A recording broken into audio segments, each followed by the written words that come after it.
I also really like Demario Douglas, 22% roster, got dropped in a bunch of leagues, but he only has 2 full games right now with Drake May, whether Drake May got hurt or whether Demario Douglas against the Jags, remember he got very sick, was puking, and did not return after halftime. Still, we've seen 21.2 and 10.5 fantasy points per game in his 2 full games with Drake May. He has seen 9 targets in both of those games. It was a 29% target share and a 23% target share. First game, he goes 9 targets, 6 catches, 92 yards, and that touchdown. This past week, 9 targets, 7 catches, a week, 35 yards. Nothing overly impressive, a very low ADOT. But Demario Douglas is that chain mover, the go-to guy for Drake May. Maybe, I remember in college, May played with Josh Downs, and we saw that he loved Pepper in the slot when Downs was there. So I love what I'm seeing with Demario Douglas. Again, has 9 targets in 3 of his last 4 games. Great stuff from him. You need a bigger boom type of guy. Demarcus Robinson, these past 2 weeks have been insane. 45 fantasy points across his last 2 games, 4 touchdowns in that span. First one was pretty fluky, it seems. 9% target share, pretty weak.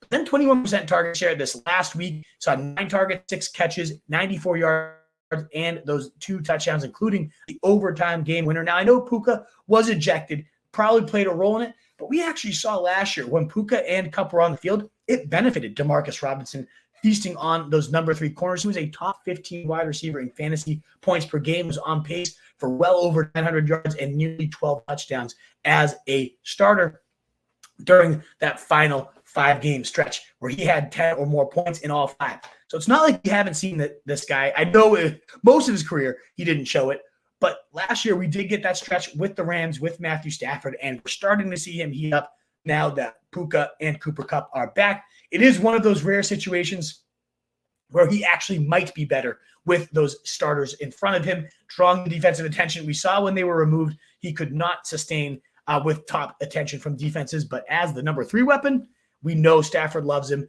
We know that he can get open deep down the field and make these huge plays. I do not think it's overly fluky, which everyone seems to suggest. I actually really do like Demarcus Robinson on this team. Did want to talk about real quick Mike Williams getting traded to the Steelers. Not the most ideal of landing spots. They are top 5 in terms of run rate and carries per game. It is a run-heavy attack. There's no doubt about that. Russell Wilson is uncorking a little bit of upside here for the passing game, particularly George Pickens. But that's why I'm on the fence here, because very similar skill sets, it would seem, with George Pickens and Mike Williams. Pickens, of course, younger, fresher, better at this stage of their careers, but 2 big bodies that can move as possession receivers, but more so better in those contested catch situations. Now, it does fit Mike Williams' skill set very well, the Russ Wilson moon bombs down to the end zone. And just last year, I mean, before he got hurt, Mike Williams was killing it. He was the wide receiver 15 in fantasy. He was coming off a 13 and 8 target games in back-to-back weeks. He was playing this target hog role, like the big body. They called him like the Michael Thomas in this offense inspired role. And he was really doing well. So when looking at your waiver wire, it's very rare to find a wide receiver with the size and speed and the pedigree of Mike Williams here. And the way that Russ Wilson is starting to cook, hate to say it, but he is for these Steelers, the way that this skill set could mesh. And if anything did happen to Pickens, we could have a bona fide top 20 wide receiver moving forward. Does hurt Pickens, honestly, to have a guy like Mike Williams in there with, again, that similar skill set taking over some red zone looks as well. I have a hard time, given how run heavy they are, how much they want to just bleed you out and let the defense do their thing here.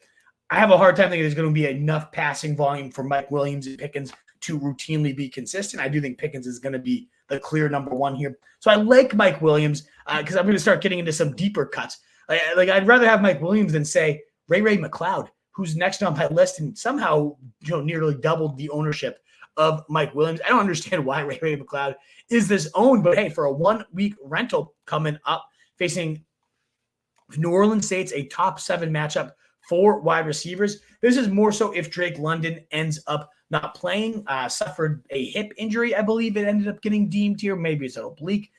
Different injuries reports coming out here. But either way, we did have Ray McCloud score a touchdown, caught 3 targets for 28 yards here.